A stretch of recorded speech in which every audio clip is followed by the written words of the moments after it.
Hello, my name is Karina Sanchez. I came here to the United States when I was 12 years old. The reason I ended up here was because, I lost my mom when I was 6. My dad got married again, and I lost him when I was 12. We came from Guadalajara, Jalisco. My stepmom didn't have a family out there to help her out, so she brought us here to the United States. I started going to school. Everybody started going to school. It was kind of difficult because of a language barrier. But being kids, you actually picked up everything fast. After that, when I was 19 years old, I had to leave my stepmom. So me and my sister, since she got married, her husband came to Las Vegas, so I came with them along. I started working actually in 2001. I started working in 2001 because I had no one else to support me and I couldn't depend on nobody but myself.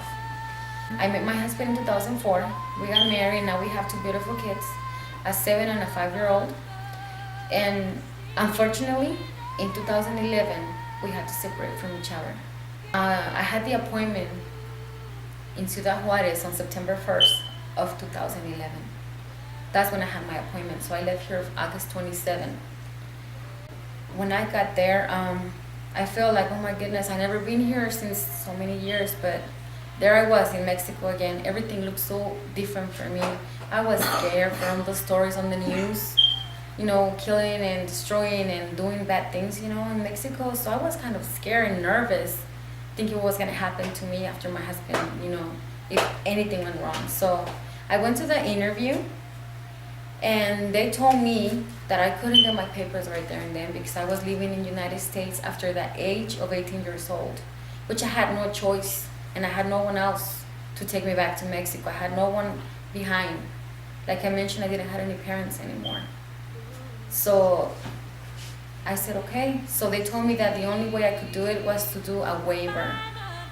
And I turned in my waiver, and several days after they told me that I wasn't approved, that it wasn't enough information, so that broke my heart in pieces.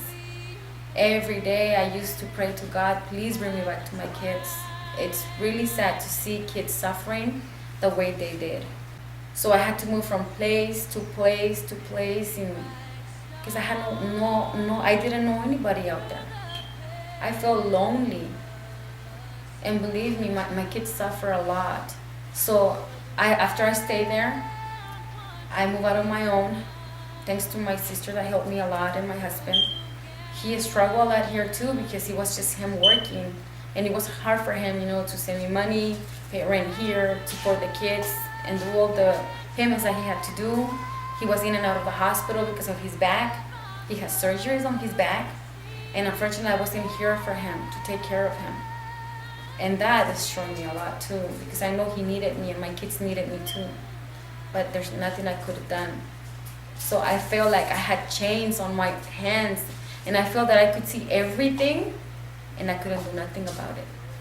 That's a feeling you always hold on to you.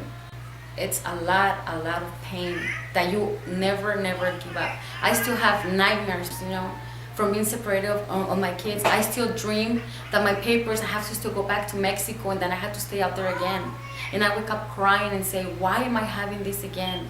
So imagine if all these people that have to leave their families for so long, or maybe longer than I did.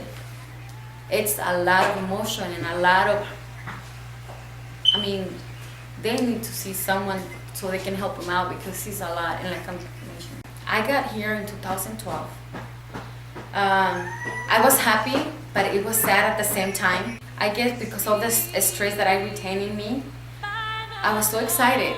But when I was flying back to Tijuana, my sister was gonna pick me up there because it was shorter than going all the way to Texas. So she said, you know what, I'll just pick you up in TJ. So I said, okay. When I catch the flight, before I get to TJ, because the airplane did 2 stops, I had a convulsion in the airplane. They had to take me down with ambulance. My sister was worried. She didn't know what happened to me. She was expecting me at the airport. I never arrived until, I guess, hours later when I started to wake up. I'm like, where am I? I was confused. I was scared. I was in the hospital. I was like, oh my goodness, where am I? What happened? So then I had my phone. I called my sister and told her, hey, I'm okay. I could hardly talk. I remember that because I bit my tongue so hard. My muscles, I couldn't walk. I was still weak on my legs. So I called my sister and I told her, hey, I'm over here, and then someone drove her down there. That was terrifying for me because I didn't know where I was and what happened. Well, the big surprise they gave me was child support, which for me, I thought that was really, really unfair. Supposedly child support is when the couples leave each other. And I never left my husband because of my choice. I leave him because I had to leave him. And we separated just because to get my papers, not because we wanted to leave each other. And they told me that I had to pay the money back because there was such nothing as free money. And I feel really insulted by that because we never asked for help from the government.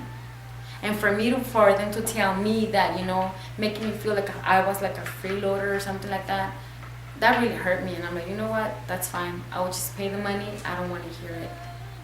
I've been struggling a lot, being away from my kids, but I'm back. And I would really, really like for Congress, to help people out there, not to go through what I went through myself and my family.